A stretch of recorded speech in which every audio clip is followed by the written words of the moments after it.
peut-être chaud. Voilà. Et après, on fait une vente porte ouverte au mois de septembre, donc il y en a 250 qui s'en vont, et voilà, et ça tourne comme ça tous les ans. Hein. Donc 210 hectares autonomes en fourrage à peu près, jusqu'à maintenant. Avec, oui, jusqu'à maintenant.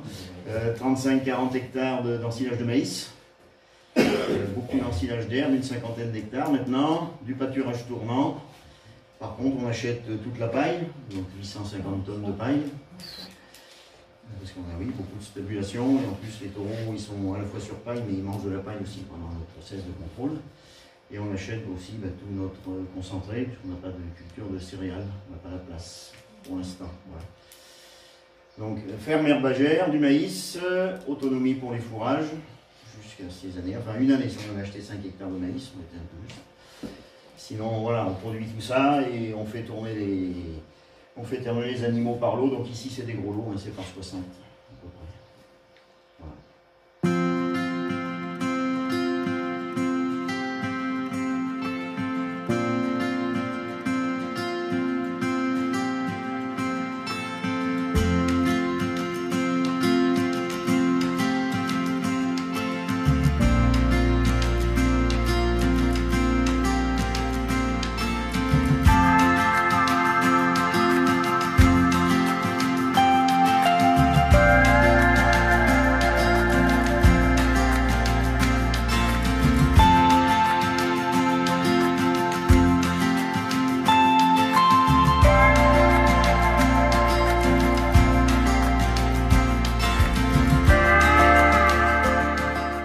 Par vous dire 2 mots. Les 2 premiers mots, c'est bienvenue.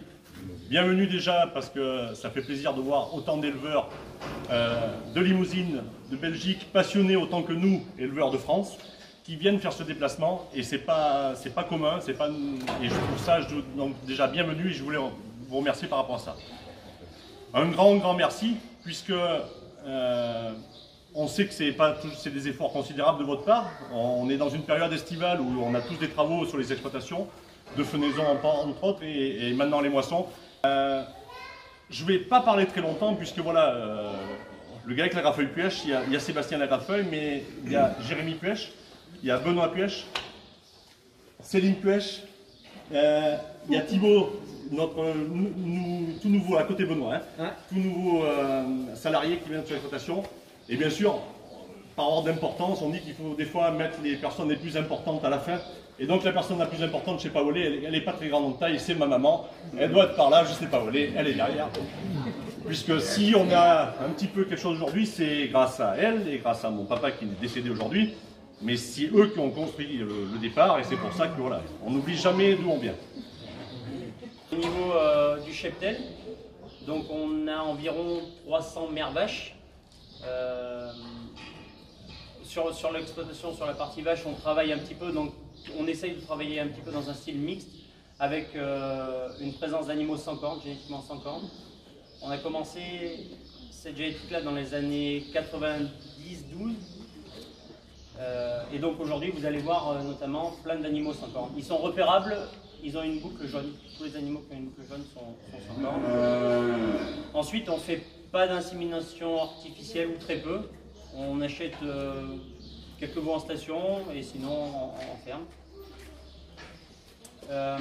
Sur la partie céréales, donc on fait environ 25 hectares de céréales à paille et une quarantaine d'hectares d'ensilage de maïs.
vous êtes sur le site familial de l'exploitation.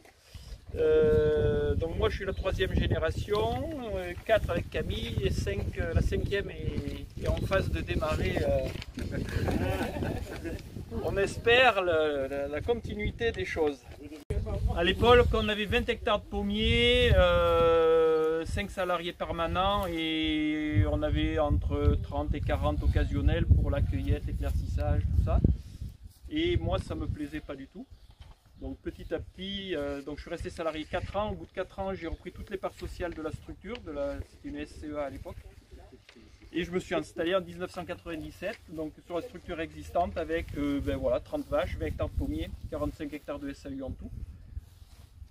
Et à l'époque, on avait encore la possibilité d'inscrire à titre initial, donc sur 30 mères vaches à l'époque, on en avait inscrit quasiment les 4/5e. Et j'ai démarré comme ça et par l'achat de taureaux en station.